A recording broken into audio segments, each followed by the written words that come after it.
Ice cream. Ice cream. Ice cream? Okay. Where? What is the menu? This one. Oh, this is expensive. What about this one? I think this is good. One. Ah, one okay? One okay. One okay. Which one you want? One chocolate. One okay. No upselling. I hope he's not selling the ice cream back to another seller for cheaper money. क्या आपने कभी सोचा है कि ये बच्चे आपके दिए पैसों से जाकर नशा तो नहीं कर रहे हैं? जो खाने का सामान आप इन्हें पेट भरने के लिए दे रहे हैं, क्या वो वापस जाकर दुकानों में बेचा तो नहीं जा रहा? ऐसे कई लोग हैं जो भीख मांगकर लाखों रुपए कमा रहे हैं। मुंबई का एक बेगर भरत जैन भीख मांग कर करोड़पति बन चुका है। इसके पास मुंबई में 1.5 करोड़ के 2 फ्लैट हैं और थाने में 2 शॉप्स भी हैं। इसकी मंथली इनकम 60,000 से 75,000 रुपए है। कुछ रिपोर्ट्स बताती हैं कि इनमें से बहुत सारे लोगों ने भीख मांगने को एक प्रोफेशन बना लिया है और ये लोग सिर्फ भीख मांगकर कई लोगों की सैलरी से ज्यादा पैसे कमा लेते हैं। देश के हर signal, railway station, bus stand, मंदिर, मस्जिद, बाजार और टूरिस्ट स्पॉट पर छोटे छोटे बच्चों को भीख मांगते देखकर आपका भी दिल पसीज जाता होगा।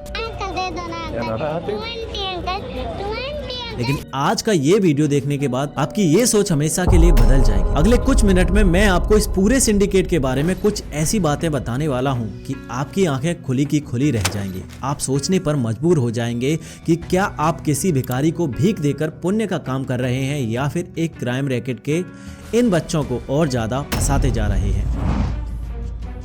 क्या आपने कभी सोचा है कि ये बच्चे आपके दिए पैसों से जाकर नशा तो नहीं कर रहे हैं? जो खाने का सामान आप इन्हें पेट भरने के लिए दे रहे हैं, क्या वो वापस जाकर दुकानों में बेचा तो नहीं जा रहा? चावल कहाँ है? अच्छा ठीक है।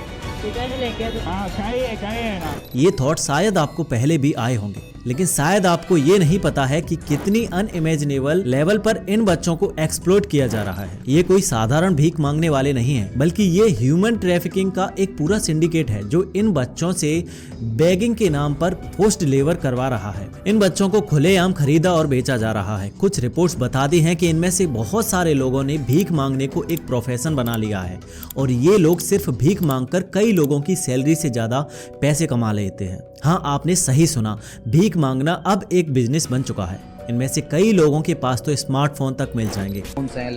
लैपटॉप भी हैं कुछ लोग के पास में, स्मार्टफोन्स भी हैं, आईफोन्स भी हैं। भारत में जब फॉरेन लीडर्स आते हैं तो सरकार इन बेगर्स को उठाकर शहर से बाहर फेंक देती है। G20 जैसे इवेंट से पहले शहरों को बेगर फ्री बनाने के लिए ड्राइव चलाई जाती है। लेकिन क्या सरकार के पास इस प्रॉब्लम का कोई परमानेंट सॉल्यूशन नहीं है? और क्या आपको किसी बेगर की मदद करनी चाहिए या नहीं?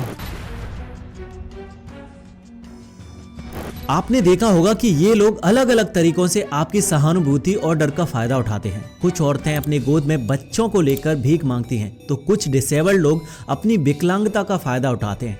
ट्रांसजेंडर तो आपको सिग्नल पर या ट्रेन में डरा धमका कर पैसे निकालते हैं। वहीं कुछ लोग धर्म के नाम पर भीख मांगते हैं, जैसे भगवान के नाम पर दक्षिणा या अल्लाह के नाम पर सदका।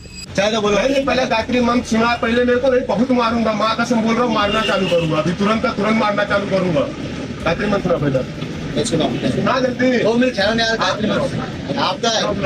आप ऐसे संतों को भगवान देते हैं। सुनाओ तो भगवान, बात तो सुनो, मार दूंगा अभी। 2 मिनट मेरी बात तो सुनो यार। 100 रुपया दूंगा। हाँ, गायत्री मंत्र सुनाओ, गायत्री मंत्र सुनाओ, 100 रुपया दूंगा। सुनाओ जल्दी। ओम ब्लूम भवे शिवाय। हमारे देश में हर साल 40,000 बच्चे मिसिंग हो जाते हैं, जिसमें से 11,000 कभी भी ट्रेस नहीं हो पाते हैं। ह्यूमन ट्रैफिकिंग के इस सिंडिकेट से इन बच्चों को बड़े बड़े शहरों में ले जाकर भीख मंगवाते हैं। अगर लड़की को किडनैप किया जाता है तो उसे सेक्स वर्कर बना दिया जाता है। इन बच्चों को मारा पीटा जाता है, ड्रग्स का एडिक्ट बनाया जाता है और कई बार तो इनके ऑर्गन्स तक निकालकर बेच दिए जाते हैं। कुछ लोगों को लगता है कि भीख मांगने वाले गरीब और लाचार होते हैं, लेकिन ये धारणा पूरी तरह गलत है। मुंबई का एक बेगर भरत जैन भीख मांग कर करोड़पति बन चुका है। इसके पास मुंबई में 1.5 करोड़ के 2 फ्लैट हैं और थाने में 2 शॉप्स भी हैं। इसकी मंथली इनकम 60,000 से 75,000 रुपए है। ये सिर्फ एक उदाहरण नहीं है, ऐसे कई लोग हैं जो भीख मांगकर लाखों रुपए कमा रहे हैं। अब सबसे बड़ा सवाल ये है कि अगर आपको कोई बेगर दिखे तो क्या आपको उसकी मदद करनी चाहिए? मेरे हिसाब से पैसे सिर्फ ओल्ड और डिसेबल्ड बेगर्स को देने चाहिए, जिनको देखकर पता चलता है कि सच में इन्हें पैसों पैसों की जरूरत है। अगर कुछ खाने का सामान देना है तो पैकेट को खोलकर देना चाहिए ताकि वो वापस दुकानों में बेचा ना जा सके। सरकार को इस समस्या को गंभीरता से लेना चाहिए। 4-5 लाख बेगर्स को कोई बहुत बड़ी समस्या नहीं है। इन्हें आसानी से रिहेबिलिटेट किया जा सकता है। इन्हें म्यूनिसिपल काम में लगाया जा सकता है या कंस्ट्रक्शन वर्क सिखाया जा सकता है। बच्चों को एजुकेट किया जा सकता है और उन्हें स्किल डेवलपमेंट प्रोग्राम से जोड़ा जा सकता है। भीख मांगना अब सिर्फ एक मजबूरी नहीं है, बल्कि यह एक संगठित अपराध बन चुका है।